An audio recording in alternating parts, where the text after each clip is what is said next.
Hello बच्चों, आप सभी का हमारे ऑनलाइन यूट्यूब चैनल पर हार्दिक स्वागत है। फिर विद्यार्थियों, आज हम बात करेंगे कक्षा 10वीं के विज्ञान कार्य पुस्तिका के अंतर्गत कार्यपत्रक 6 की, जो कि हमारे दूसरे पार्ट जिसका नाम है अम्ल सार ए लवण, उससे जुड़ा हुआ है बच्चों। इससे पहले हमने 1 से लगाकर 5 तक जो कार्यपत्रक थे उनको संपूर्ण हल किया था। यदि आपने 1 से 5 तक कार्यपत्र नहीं देखे तो अभी हमारे ऑनलाइन यूट्यूब चैनल पर जाकर जरूर देखिएगा। साथ ही गणित के जो कार्यपत्र हैं वो भी हमारे ऑनलाइन यूट्यूब चैनल पर हल करवाए गए हैं। यदि आपने नहीं देखे तो वो भी जरूर देखें। तो शुरू करें अपनी आज की क्लास और देखिए कार्यपत्र 6 का संपूर्ण हल। उससे पहले यदि आप हमारे ऑनलाइन यूट्यूब चैनल पर नए हैं तो चैनल को सब्सक्राइब जरूर करें, ताकि सभी जो कार्यपत्र हैं वो आपको मिल सके। पहला सवाल आ चुका है, सांद्र अम्ल में जल मिलाने से मिश्रण बाहर आने का क्या कारण है। देखो, जब सांद्र अम्ल में हम जल मिलाएंगे तो मिश्रण बाहर आता है, इसने बोला। ठीक है, मिश्रण बाहर आएगा यानी क्या निकलती है बच्चों, उसमें से उष्मा निकलती, उष्मा निकलेगी। उष्मा निकलेगी इसका मतलब उष्मा सेपी अभिक्रिया कहते हैं। एंड जिसमें उष्मा निकलेगी उसे क्या बोलेंगे, उष्मा सेपी। ऑप्शन ब राइट होगा। क्या होगा बच्चों, ऑप्शन ब पहले का सही होगा। और जिसमें उष्मा अंदर ली जाती है उसे बोलेंगे उष्मा शोषी अभिक्रिया। अगला क्वेश्चन दो, दूध से दही जमने पर पीएच के मान में क्या परिवर्तन होगा। देखो बच्चों, दूध का पीएच होता है वो होता है 6 होता है। क्या होता है, 6। और दूध से दही जमने पर पीएच का मान क्या होता है, कम हो जाता है। क्योंकि दूध से दही क्या होता है, खट्टा होता है। क्या होता है बच्चों, खट्टा होता है। तो खट्टे पदार्थ क्या होगा, अम्लीय होते हैं। तो दही का जो पीएच मान है वो क्या हो जाएगा, 6 से कम हो जाएगा। तो सभी विद्यार्थी जल्दी से कार्यपत्र 6 और आपका पेज नंबर भी कितना है बच्चों, 6 है। जल्दी से क्वेश्चन नंबर 2 का उत्तर लिखें। फिर हम बात करेंगे अपने क्वेश्चन नंबर 3 की। फिर विद्यार्थियों, हमारे ऑनलाइन यूट्यूब चैनल पर आपको सभी कार्यपत्र गणित, विज्ञान और इंग्लिश के हल करवाए जाएंगे। तो चैनल से जुड़े रहें और सब्सक्राइब जरूर करें। अगला क्वेश्चन देखते हैं, तीसरा क्वेश्चन जो कि थोड़ा बड़ा है बच्चों। क्लोज सार प्रक्रिया की व्याख्या कीजिए। साथ ही बहुत अच्छा क्वेश्चन है और एग्जाम में पूछा भी गया था। ये क्वेश्चन 10वीं बोर्ड के एग्जाम में भी पूछा गया है। उत्तर है NaCl यानी कि सोडियम क्लोराइड की जलीय विलयन में विद्युत धारा प्रवाहित करने से यह वियोजित, पीछे पीछे लिखा हुआ है वियोजित, देखो पीछे जो लिखा हुआ है वियोजित, किसी को नहीं दिखे तो देख मैं लिख देता हूँ यहाँ पे, वियोजित हो जाता है। और NaOH सोडियम हाइड्रोक्साइड, इसको क्या बोलते हैं, सोडियम हाइड्रोक्साइड, NaOH उत्पन्न करता है। इस प्रक्रिया को क्लोज-सार प्रक्रिया कहते हैं। क्वेश्चन नंबर 3 का उत्तर बच्चों आपके सामने है। अच्छी तरह से इसको अपने कार्यपत्रक 6 में लिखें। इस कार्यपत्र के बाद हम बात करेंगे कार्यपत्र 7 की अगले वीडियो में। क्वेश्चन नंबर 1, 2 और 3 को हमने हल किया बच्चों। आगे देखते हैं क्वेश्चन नंबर 4।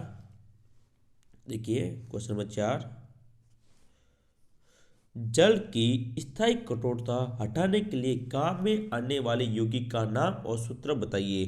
तो बच्चों, जल की स्थायी कठोरता हटाने वाला जो यौगिक है उसका नाम है सोडियम कार्बोनेट। क्या बच्चों, सोडियम कार्बोनेट इसका नाम है, जो कि एक अकार्बनिक यौगिक है।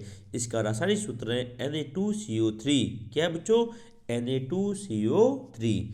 जल्दी से इसको लिखें। उसके बाद 5वां सवाल है क्वेश्चन नंबर 5, कॉपर सल्फेट का रासायनिक सूत्र लिखिए। क्या होता है, CuSO4। ये होता है कॉपर सल्फेट का रासायनिक सूत्र। तो क्वेश्चन नंबर 5वां भी हमारा हो चुका है और आपकी स्क्रीन पर फोन की दूसरा, तीसरा, चौथा और 5वां, पांचों के उत्तर आपके सामने हैं। तो अच्छी तरह से इसको लिखें। फिर हम बात करेंगे अपने क्वेश्चन नंबर 6 की। जल्दी से इसको जमा जमा कर सभी विद्यार्थी लिखें।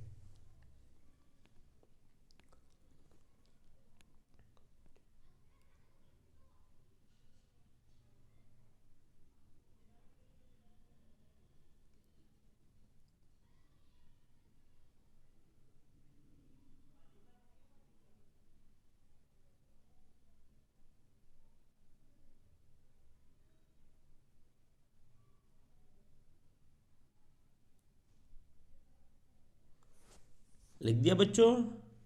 आगे चले पर क्वेश्चन नंबर 6 और 7 देखिए।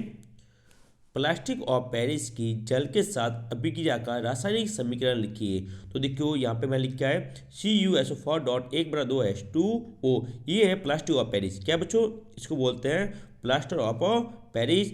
इसमें जल से अभिक्रिया करेंगे, क्या बना CaSO4.2H2O। ये है जिप्सम। क्या बच्चों, जिप्सम। ठीक है, तो यहाँ पे अभिक्रिया का जो रासायनिक समीकरण है वो आपके सामने लिखा हुआ है बच्चों। तो जल्दी से इस समीकरण को लिखें। और क्वेश्चन नंबर 7 है, CO2 की प्रकृति होती है अम्लीय या फिर क्षारीय। तो इसकी प्रकृति होती है क्षारीय। 6 और 7 दोनों छोटे क्वेश्चन है। यहाँ पे तीर बना हुआ, ध्यान रखिएगा।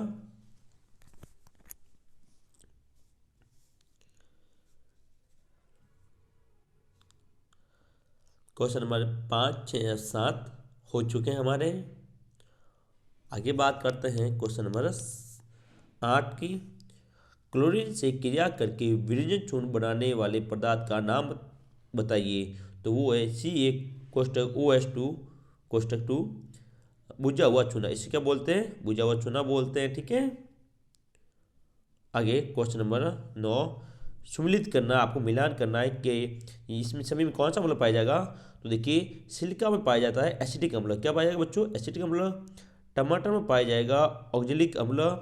चींटी के रंग में पाया जाता है मेथनोइक अम्ल। और दही में पाया जाता है लैक्टिक अम्ल।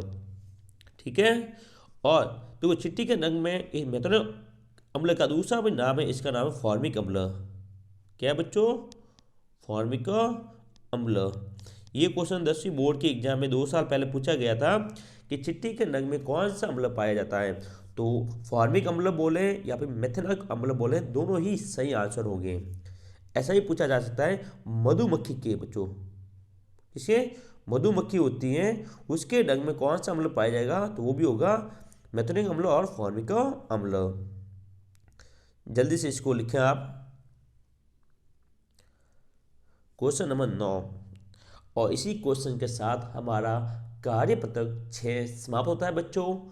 अब मिलेंगे हम कार्यपत्रक 7 के साथ नए वीडियो में।